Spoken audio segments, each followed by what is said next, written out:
Kalau memang kita ingin masuk surga dan dijauhkan daripada neraka, maka perbanyaklah amalan-amalan kebaikan yang bernilai ibadah. Ingat bahwa setiap sesuatu yang telah diperintahkan, dipastikan, diputuskan oleh Allah, maka Allah akan memudahkan untuk mewujudkan hal itu kepada orang yang diberi keputusan itu. Rabbis rohli sodri, Rabbis rohli sodri, Rabbis rohli sodri, wa yassirli amri, wahlul uqdatam min lisani yafqahu qawli. Saudara sekalian, kalau teman-teman GSB itu apa sudah tahu, tapi tolong jangan bosen-bosen, karena beberapa masyarakat juga belum paham. GSB itu singkatan dari Gerakan Sholat Berjamaah, yang sehari-harinya tiap hari itu kegiatannya ada dua, yaitu sholat berjamaah, terus mengikuti atau menuntut ilmu agama melalui majelis taklim yang diadakan setelah sholat subuh berjamaah. Dinamakan gerakan karena sudah direncanakan gitu, bersama-sama. Jauh-jauh lah mengapa harus direncanakan dan jadilah satu gerakan. Yang intinya ini semuanya diniatkan, yaitu dakwah bilhal, katanya dawuhnya kiai itu. Maksudnya apa? Memberi teladan, memberi semangat kepada masyarakat di sekitar musola ini, di sekitar masjid musola, agar apa? Kalau yang jauh-jauh saja bisa hadir di musola ini, kenapa yang dekat-dekat tidak bisa? Harus bisa. Mulai besok harus bisa makmurkan musola ini. Allahumma shalli ala sayyidina Muhammadin tibbil qulubi wa dawaiha wa afiyatiha wa shifaiha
warahmatullahi wabarakatuh. Alhamdulillah wa syukrulillah wassalatu wassalamu ala rasulillah Muhammad ibn Abdillah wa ala alihi wa sahbihi wa man wala, la hawla wa la quwata illa billah. Amma ba'du, samahatal qurama wal fudala, habaibana syurafa wa ulama'ana al-ajilla. Dewan Takmir Musalla Baitur Rahmah, Bapak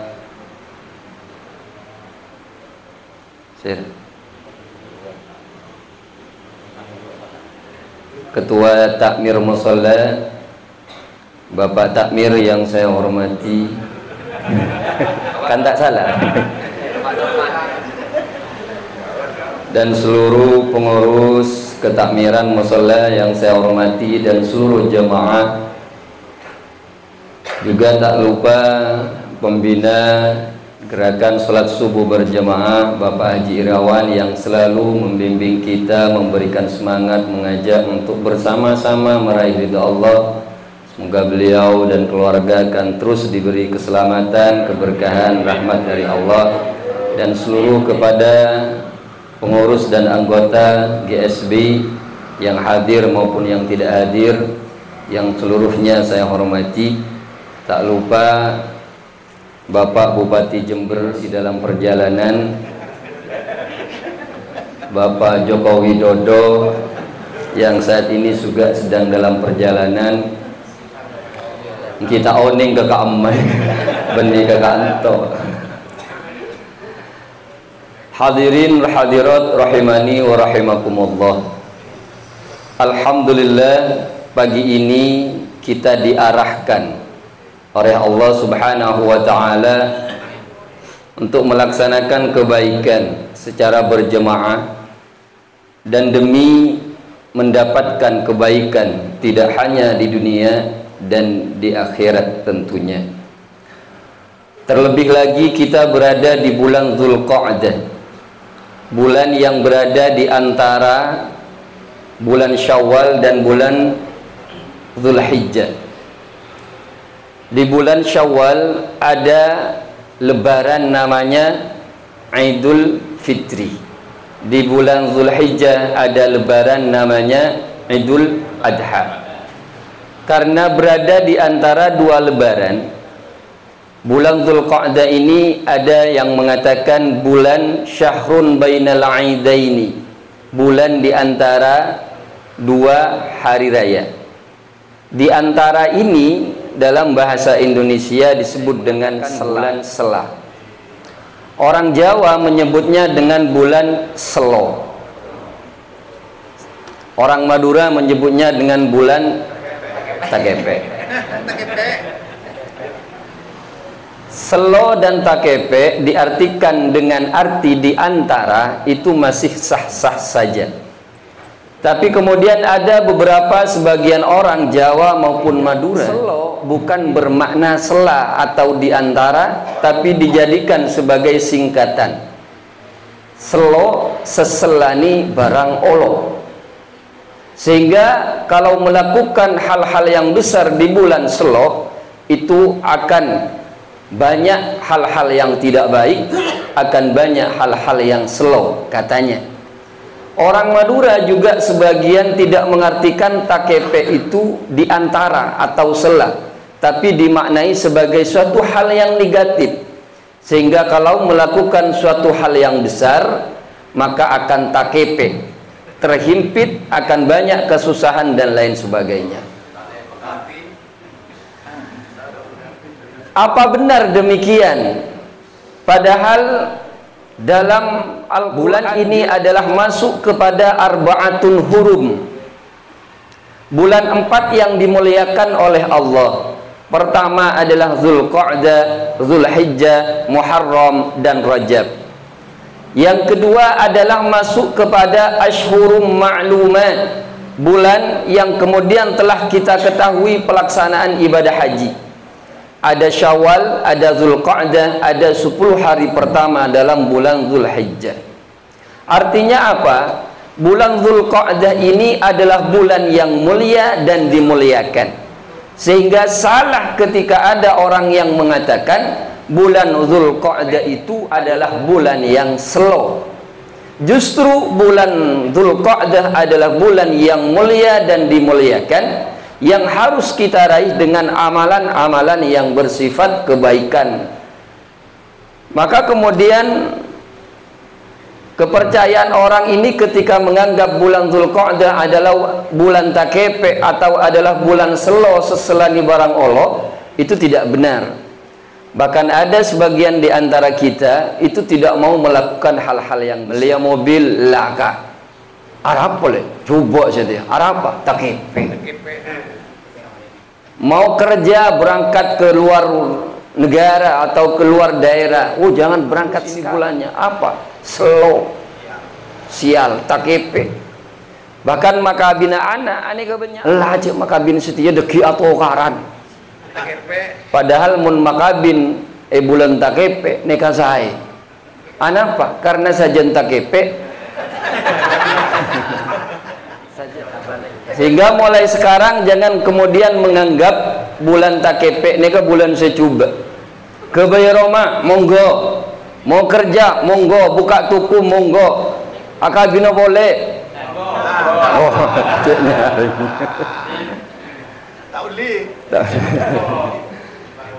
hadirin para jemaah yang saya hormati, dan kita sekarang berada di bulan Dzulqa'dah yang mulia dan dimuliakan. Untuk meraih kemuliaan itu diantaranya perbanyak kebaikan, termasuklah adalah sholat subuh berjamaah. Sholat subuh berjamaah bagi sebagian orang sekilas ini tak ada lakona. Kaneki Roma ada masjid. Entar dari Roma mumbul temboran ke kanto kan tak ada lakona. Sekilas tak ada lakona. Kenapa maki apa je ke kanto kaneki? Cuma anggapan tak ada lakona ni akan lebih baik daripada berdelakuna tapi tak lakuni. Beda orang semak dengan masjid, dengan musola, keharusannya, kewajibannya ala ko solat tapi tak ala ko solat, maka kita bantu untuk membangun semangat datang ke musolanya sendiri. Maka gerakan itu diantaranya adalah gerakan sholat subuh berjamaah. Tidak makai kocak tak ada lakona. Sepenting orang yang tak alakoh bisa alakoh. Ini ketujuan utama. Maka kemudian gerakan ini tidak akan pernah berhenti, dalam artian selama kita masih diarahkan oleh Allah Subhanahu wa ta'ala. Karena sebetulnya hidup kita adalah semua tidak lepas dari arahan Allah Subhanahu wa ta'ala. Harus kita sadari bahwa hidup yang sedang kita jalani ini adalah merupakan pemberian dari Allah Subhanahu wa ta'ala. Bukan karena permintaan kita. Adakah orang yang mengatakan bahwa hidup yang sedang kita jalani ini adalah permintaan saya sama Allah? Tidak. Karena bagaimana dia minta hidup kepada Allah sementara dia belum lah. Pada saya ngocak karena orang tua, ya itu adalah sebagian daripada sebab. Tapi tidak semua orang tua yang berhubungan badan mengharapkan jadi anak. Banyak saya tak teti. Butuh korpa tahun, 5 tahun, 10 tahun. Bahkan segala cara. Tongop, kentang, kentong. Tak teti. Boleh saya akabin oleh sehari kunta capur sekecil teti. Nah, artinya apa? Hidup ini memang murni pemberian dari Allah. Yang perlu kita tidak hanya memberikan hidup, tapi mengatur seluruh kehidupan kita. Dari hal yang terkecil sampai yang terbesar, dari dunia sampai akhirat, Allah telah mengaturnya. Allahul ladzi la ilaha illahu al-hayyul qayyum. Allah, dialah Tuhan, tiada Tuhan selainnya. Al-hayyu yang maha hidup, al-qayyum yang maha mengurus secara mandiri, mengurus secara sendiri pengaturan alam semesta, yang termasuk kita manusia di dalam alam semesta tersebut. Berarti semua diatur oleh Allah Subhanahu wa ta'ala. Dan perlu kita ingat bahwa semua aturan Allah muaranya adalah untuk kebaikan kita semua. Allah atur semua hidup kita, mulai dari awal lagi sampai nanti ke akhirat. Yang puncaknya, utamanya ketika kita hidup di dunia adalah dalam rangka kebaikan kita semua. Tidak ada aturan Allah atau keputusan Allah itu sia-sia. Subhana ma khalaqta hadza batila. Maha suci, tidaklah engkau ciptakan ini semua, alam semesta ini, aturan manusia, kehidupan kita. Bahkan pagi ini kita sebetulnya diatur oleh Allah Subhanahu wa ta'ala. Semua ini tidaklah batila, sia-sia. Semua ada manfaatnya. Apalagi untuk menganiaya kita, tidak mungkin. Wa ma rabbuka bidzallamin lil 'abid. Dan tidaklah Tuhanmu itu beraniaya, membuat aniaya kepada hambanya. Berarti Allah mengatur kita adalah untuk kebaikan kita sendiri. Maka kemudian pengaturan Allah itu tidak hanya meliputi satu hal, tapi semua hal dalam kehidupan kita.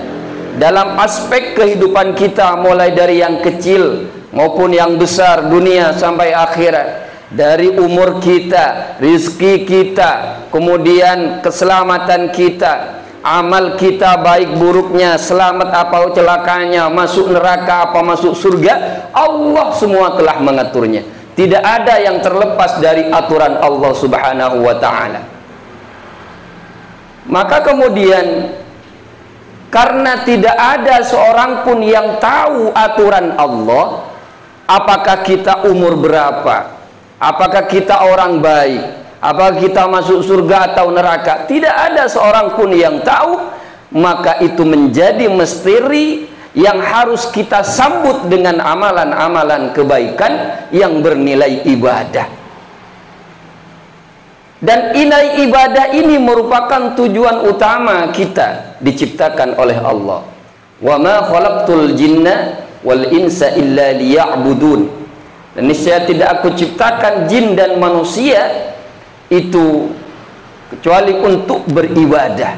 Berarti tujuan kita beribadah, bukan mengurus apakah masuk surga, apakah masuk neraka, berapa umur saya, itu urusan Allah. Tugas kita beribadah. Ada orang yang bilang seperti ini, mon Allah langator paste kau dinasengko masuk ke neraka. Arapa mak kipot repot ahojo, mak kipot repot azakat haji, ala ko kebagusan tak ada ya bakun masuk ke neraka. Ada yang bilang seperti itu. Kalau Allah telah memutuskan seseorang masuk neraka, ngapain sholat, ngapain zakat, ngapain haji, ngapain bersedekah, toh pada akhirnya akan dimasukkan ke neraka. Atau ada yang bilang kalau Allah telah memutuskan mengatur kehidupan kita masuk ke neraka, masuk ke surga, ngapain juga sholat, ngapain zakat, berbuat kebaikan, toh pada akhirnya kalaupun ditinggalkan itu semua pasti masuk ke surga. Pernyataan ini tidak benar. Kenapa? Karena pertama, selain kita memang tidak tahu tentang aturan kehidupan oleh Allah, yang kedua memang tugas kita beribadah kepada Allah. Yang sholat saja belum tentu masuk surga, apalagi yang tidak sholat. Yang zakat saja, yang haji saja, yang bersedekah saja, dan yang berbuat segala kebaikan itu belum tentu masuk surga. Apalagi saya tak bajang, saya tak zakat, ngenenget tetangke atau karan, fitnah tetangke, soki, aban, pelengen, kelenger. Bodoh sih. Itu belum pasti. Atau kalau dibalik, yang tidak sholat saja belum tentu masuk neraka, apalagi yang sholat. Yang berbuat maksiat saja belum tentu masuk neraka, apalagi yang berbuat kebaikan. Artinya apa? Satu tugas kita beribadah. Toh keputusan itu Allah yang maha mengetahui. Sehingga apa yang terjadi? Kalau memang kita ingin masuk surga dan dijauhkan daripada neraka, maka perbanyaklah amalan-amalan kebaikan yang bernilai ibadah. Ingat bahwa setiap sesuatu yang telah diperintahkan, dipastikan, diputuskan oleh Allah, maka Allah akan memudahkan untuk mewujudkan hal itu kepada orang yang diberi keputusan itu. Nabi bersabda, "I'malu fakullun muyassarun lima khuliqalah." Beramallah kalian, berbuatlah kalian. Karena apa? Setiap sesuatu itu akan diberi kemudahan oleh Allah untuk mewujudkan keputusan kepada orang itu. Jadi pada hakikatnya maka Allah akan memudahkan untuk mewujudkan keputusan itu terhadap orang itu. Fa imma man kana min ahli sa'adah, barang siapa yang masuk kepada orang yang bahagia, fayuyassaru li'amali ahli sa'adah, maka Allah akan berikan kemudahan kepada dia untuk melakukan kebaikan sehingga dia akan menjadi ahli sa'adah. Wa imma man kana min ahli saqa'i, barang siapa yang masuk kepada ahli celaka, fayuyassaru li'amali ahli saqawati, dia akan mudah untuk melakukan amalan kemaksiatan sehingga dia benar-benar menjadi ahli celaka. Artinya tak mungkin kalau Allah sudah memutuskan itu menjadi ahli ibadah, ahli bahagia, itu tidak diarahkan. Allah mengarahkannya. Jangan-jangan dan kita memang mengharap ini semua kita lakukan termasuk dari arahan Allah, karena kita akan menjadi ahli sa'adah, ahli yang bahagia. Amin, Allahumma amin. Maka kemudian Nabi mengatakan, summa qara'a, kemudian Nabi membaca, fa'amma man a'ta wattaqa wa saddaqa bil husna fasanuyassiruhu lil yusra. Barang siapa yang bersedekah, berinfak di jalan Allah dalam keadaan takwa dan membenarkan amalan, membenarkan pahala yang terbaik yaitu surga, fasanuyassiruhu lil yusra, maka kemudian Allah memberi kemudahan, memberi arahan kepada kita lil yusra, untuk mendapatkan kebahagiaan itu. Hari ini semua orang pasti punya tujuan, banyak tujuannya, tidak hanya sholat subuh berjemaah. Tapi kenapa kita bisa datang ke tempat sini? Inilah bentuk-bentuk arahan Allah. Semoga Allah terus mengarahkan kita sampai meraih kepada harapan kebahagiaan yang kita harapkan bersama. Cuma yang perlu kita ingat, keputusan Allah itu ada kalanya orang yang baik sekali, fokus ibadah, lancar, normal, tapi karena keputusan Allah dia menjadi min ahli saqa, menjadi yang ahli celaka. Di detik-detik akhir kehidupannya dia berbuat maksiat dan mati dalam keadaan kemungkaran. Ada yang kemudian zina, curi, maling, macam segala kejelekan, tapi karena Allah telah memutuskan dia min ahli sa'adah, di detik-detik terakhir kehidupannya dia mati dalam keadaan ridho Allah subhanahu wa ta'ala. Ini ada kasus seperti ini. Ada seorang kakak beradik, yang adiknya ini ke masjid terus, musola, datang tiap hari terus. Yang kakaknya ke tempat potot, kalau orang sini dulu, nopo, tempat PSK.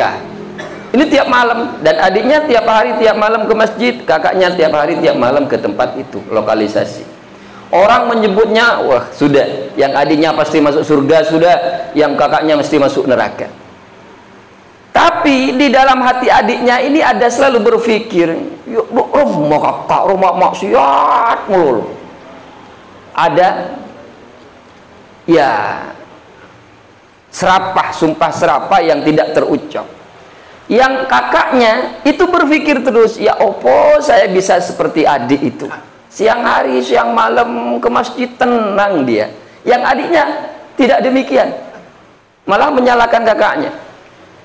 Satu hari si adik ini ingin datang ke kakaknya, mengajak untuk beribadah, bertaubat. Maka datanglah dia ke tempat lokalisasi dan disambutlah dengan ya macam-macam lagi.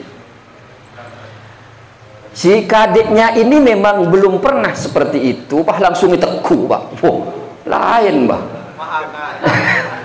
Akhirnya apa yang terjadi? Wah, ini haram, ini haram. Cuma kemudian mereka pinter cara-cara untuk menggait orang. Dicoba-coba, akhirnya dia mikir, saya kan sudah tiap hari, tahunan saya ke masjid. Setan bilang sama dia, sudah coba aja, enak.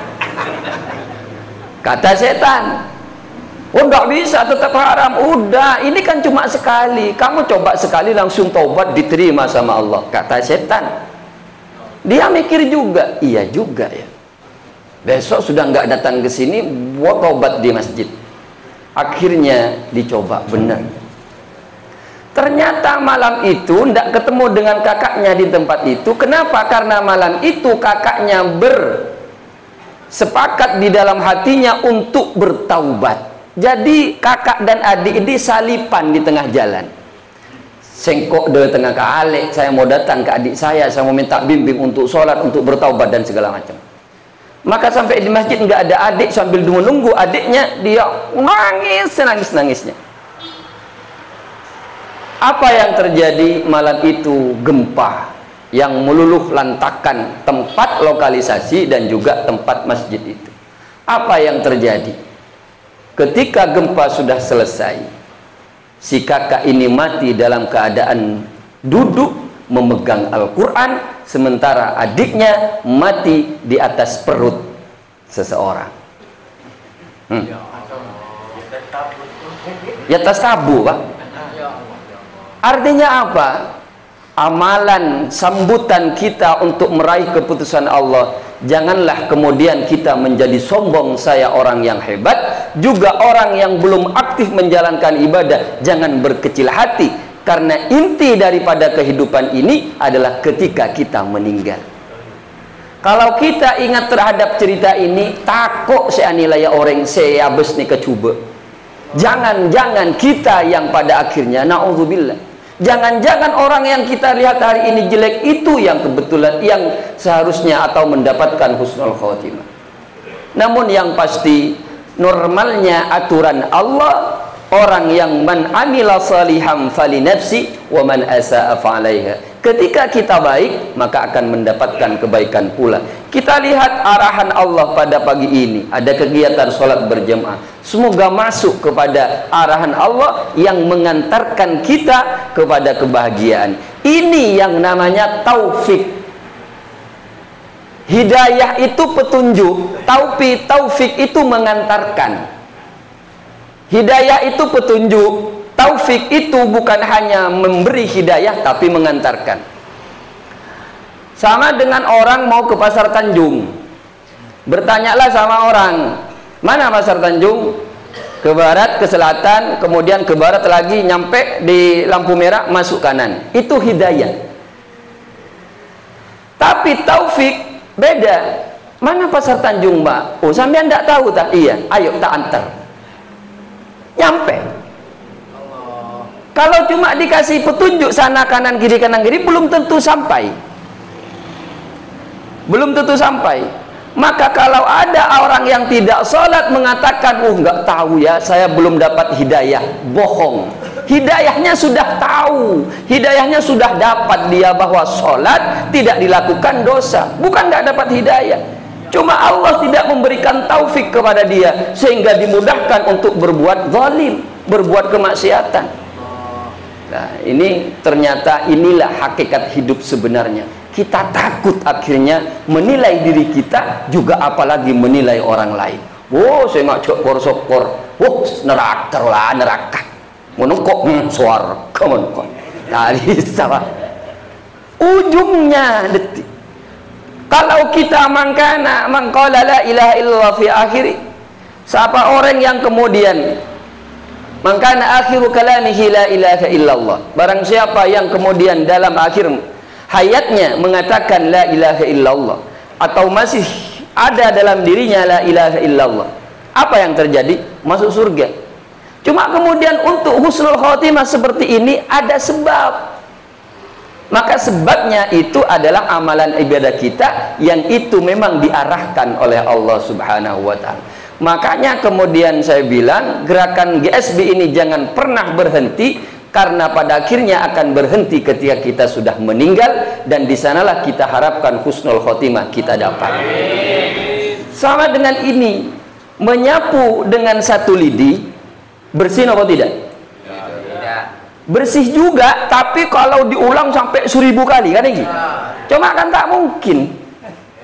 Tapi kalau berjemaah bersih tidak? Bersih, karena langsung bisa kekuatannya ada 1000 lidi, wow bersih. Tapi apakah bersih benar kalau tidak diulang-ulang? Ini yang namanya istiqomah. GSB, wah, sabaloh ibu datang, hebat, wah, hebat GSB. Tapi tadi tidak boleh sampai mati. Ini hanya sekedar membersihkan sekali, tapi tidak akan benar-benar bersih. Kenapa? Keistiqomahan itu. Maka kalau ditanya ADART GSB sampai kiamat. Sampai mati. Amin. Kalau sana apa? Lanjut. Terakhir, kenapa kita kemudian harus berpikir seperti itu tentang hakikat hidup, bahwa kita harus beribadah? Karena kita hidup di dunia. Dunia ini arti luahnya, bahasanya ada yang mengatakan adalah dekat. Sehingga apapun yang ada di dunia ini bersifat dekat, contemporary, temporary, terbatas, sementara. Apa yang ada di dalamnya apa saja bersifat sementara. Kenapa? Karena dunia adalah sementara. Istri yang cantik, suami yang cakep, yang kaya raya, semua yang dulu kita perjuangkan habis-habisan, toh pada akhirnya akan ditinggalkan ketika kita mati. Harta yang kita cari begitu banyak, rumah yang kita miliki, sawah sampai tidak bisa diukur oleh BPN karena saking luasnya. Sekolah tak bisa, dari banyak misalkan. Semua juga akan ditinggalkan ketika kita mati. Jabatan yang kita duduki pada akhirnya akan digantikan. Apa? Akan menghadap Allah, mempertanggungjawabkan itu semua. Semua akan ditinggalkan. Kenapa? Sementara. Berarti kalau sementara, kaya sementara, miskin sementara, sehat sementara, sakit sementara, jabatan sementara, rakyat biasa sementara, semua sementara. Jadi kalau sudah ada di jabatan tinggi, dia tahu sementara, tidak sombong. Kalau ada di rakyat jelata, dia tahu sementara, dia tidak merasa hina. Ketika dia sakit, tidak merasa hina karena tahu sakit itu sementara. Ketika dia sehat, dia tidak sombong karena tahu sehat itu sementara. Dihina sementara, dipuji sementara. Ketika dihina, dia tidak kecil hati sementara. Dipuji, disanjung, hebat, luar biasa, dia tidak bangga. Kenapa? Sementara. Maka kata Nabi, kun fid dunya ka'annaka gharibun aw 'abiru sabil. Jadilah diri kalian hidup di dunia ini sebagaimana layaknya orang asing atau orang yang sedang musafir perjalanan. Bagaimana orang asing di Indonesia akhirnya pulang? Kalau mau pulang bawa bekal. Kita bersafir ke Jakarta, akhirnya pulang ke Jember. Untuk bisa pulang bawa bekal, ada ongkos, ada bensin, ada mobil dan lain sebagainya. Kita pada akhirnya akan mudik ke rumah asal kita. Mana rumah asal kita? Surga. Kenapa kita bilang seperti itu? Nabi Adam dari surga, kita cucu Nabi Adam. Cuma Nabi Adam Islam, Pak. Ya mentah Islam, tak ada apa aja, tak ada haji, ya jangan neraka Nabi Adam.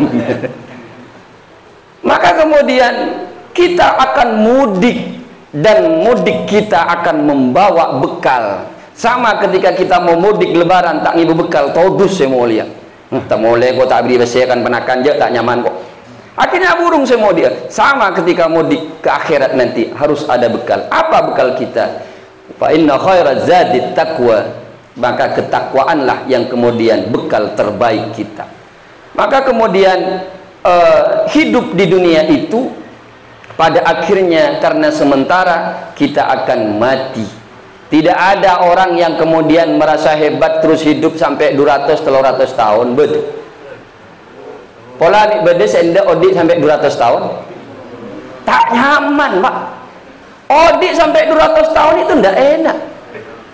Kancah lah tak ada, ngakan lah tak nyaman, jalan ya cek olahraga lah tak bisa. Tak nyaman. Normalnya hidup itu 65, kata Nabi, ma baina sittin wa sab'in, antara 60 sampai 70 berarti 65. Itu produktifnya kita. Setelah itulah tak bisa. Walau masih muda main badminton, lari keliling alun-alun 10 kali putaran bisa. Mau lebih tombolo Bang. Kita lari leles sok ada, Pak. Napa boleh sampai umur 100 200? Aca-aca lah tak bisa. Mau boleh kita jalan. Artinya apa? Semua akan mati meninggalkan kita, meninggalkan harta-harta, meninggalkan jabatan, menghadap Allah yang pada puncaknya kita pertanggungjawabkan. Kenapa? Karena pada hakikatnya dunia adalah fana yang menguji kita semua. Saya kaya mati, saya miskin mati dia. Saya alim mati, saya butuh mati dia. Pejabat mati, saya rakyat mati dia. Saya ingat satu nyanyian ini artinya sangat bagus. Wahai manusia, jangan engkau tertipu daya oleh dunia yang fana sebagai tempat ujian bagi kita. Dunia sementara, akhirat selama-lamanya. Orang kaya mati, orang miskin mati, raja-raja mati, rakyat biasa mati, semua pergi menghadap Ilahi. Dunia yang dicari tiada yang berarti. Mula mati tak ada yang berarti kalau dunia itu tidak dibuat untuk kebaikan. Dan kita akan mengalami itu semua. Maka kemudian di dunia yang sementara ini, mari kita selalu memohon kepada Allah Subhanahu wa taala diberi kesehatan, kesempatan untuk terus berbuat kebaikan sebagai sambutan kita atas putusan Allah atas kehidupan kita, dan kita berharap putusan itu sesuai dengan apa yang kita harapkan.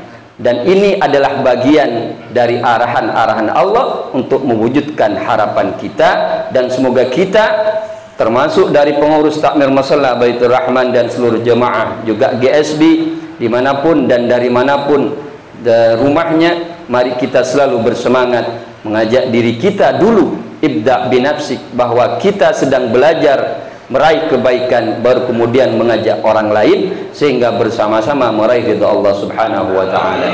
Bismillahirrahmanirrahim. Alhamdulillahirabbil alamin. Rabbana iftah bainana wa bain qaumina bil haqqi wa anta khairul fatihin.